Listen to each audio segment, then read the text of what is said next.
بسم الله الرحمن الرحيم باب صيام يوم عاشوراء بالسند المتصل منا إلى الشيخ الإمام البخاري رحمه الله تعالى أنه قال حدثنا أبو عاصم عن عمر بن محمد عن سالم عن أبيه أنه قال قال النبي صلى الله عليه وسلم يوم عاشوراء إن شاء صاما وبه قال حدثنا أبو اليمان قال أخبرنا شعيب عن الزهري قال أخبرني عروة بن الزبير أن عائشة رضي الله عنها قالت كان رسول الله صلى الله عليه وسلم أمر بصيام يوم عاشوراء فلما فرض رمضان كان من شاء صام ومن شاء أفطر بسم الله الرحمن الرحيم حامدا ومصليا أما بعد صحيح বুখারী খণ্ড নম্বর 1 পৃষ্ঠা নম্বর 268 ইমাম বুখারী রাহিমাহুল্লাহ হেডিংয়ে লিখেছেন বাবু সিয়ামি ইয়াউমি আশুরা, আশুরার দিন রোজা রাখার বিবরণ। আশুরার দিন মানে মুহররম মাসের 10 তারিখ। এদিন রোজা রাখা সম্পর্কে ইমাম বুখারী রাহিমাহুল্লাহ এখানে বিভিন্ন হাদিস বর্ণনা করছেন।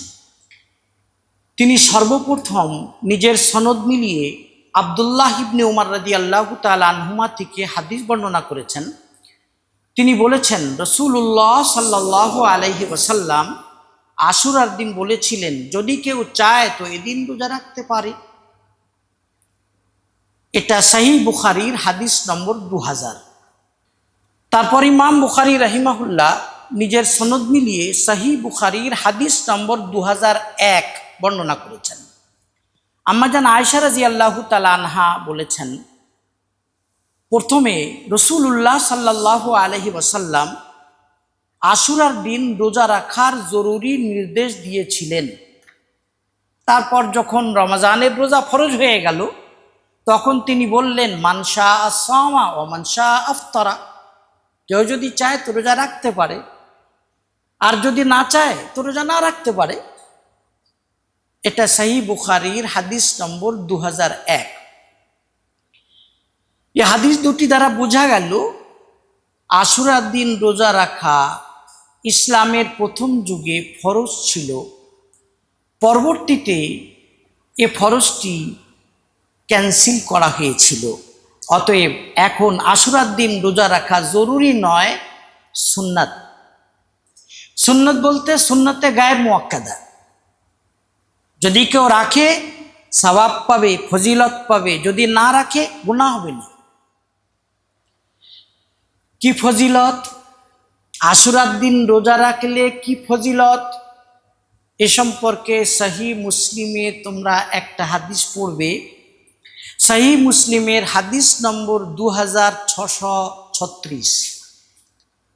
আবু কাতাদা রাদিয়াল্লাহু তাআলা আনহু থেকে বর্ণিত, তিনি বলেছেন রাসূলুল্লাহ সাল্লাল্লাহু আলাইহি ওয়াসাল্লাম বলেছেন, সিয়ামু ইয়াউমি আশুরা আহতাসিবু আলাল্লাহ আন ইউকাফিরা সানাতাল্লাতী ক্বাবলা, আশুরার দিন রোজা রাখলে আমি আল্লাহ রাব্বুল আলামিনের থেকে আশা রাখি তিনি পূর্বের 1 বছরের গুনাহসমূহ মাফ করে দেবেন।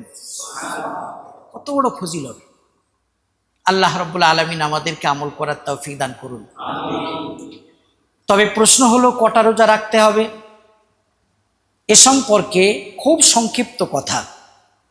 শেখ আব্দুল হক মুহাদ্দিস দেহলভী রাহিমাহুল্লাহ লামআতুত তানকিহ নামক কিতাবে লিখেছেন, আশুরার দিন রোজা রাখার 3টে স্তর আছে।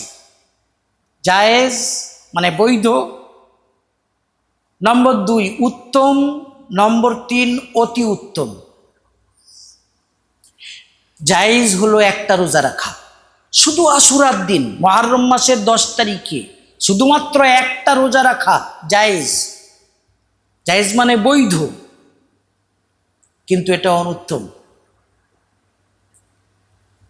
নম্বর 2 মানে দ্বিতীয় স্তর হলো উত্তম পন্থা, দুটো রোজা রাখা। আশুরার দিন মুহররম মাসের 10 তারিখে রোজা রাখা আর তার আগের দিন 9 তারিখে রোজা রাখা, এই দুটো রোজা রাখা উত্তম।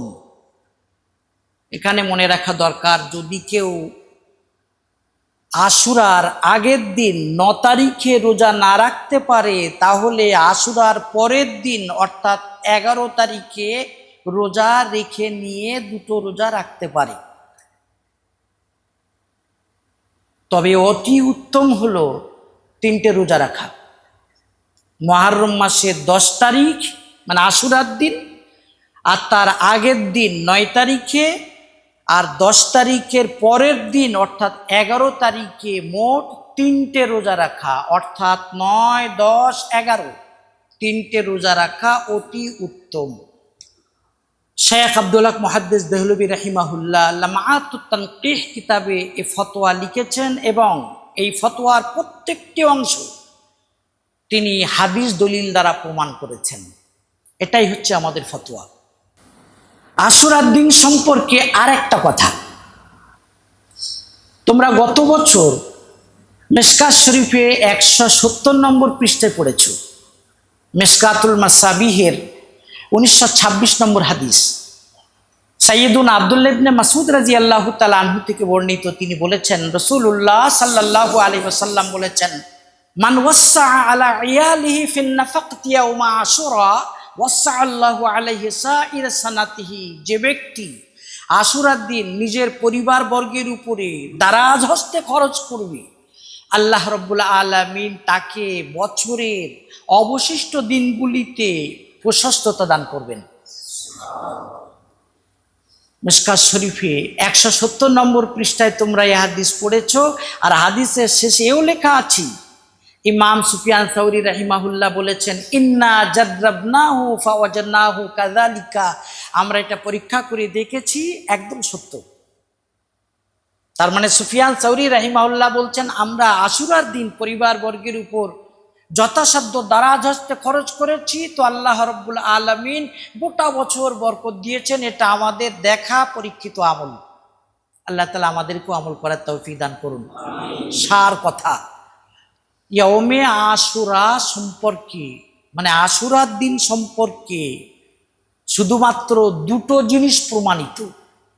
নম্বর 1 রোজা রাখা, নম্বর 2 নিজের পরিবার বর্গের উপর দারাজ হস্তে খরচ করা। এই 2টি জিনিস ছাড়া আমরা আশুরা উপলক্ষে যা কিছু প্রথা প্রচলন দেখি, এসব লা আসলা লাহু, ভিত্তিহীন।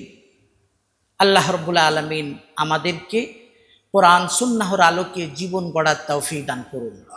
আমিন ইয়া রাব্বুল আলামিন।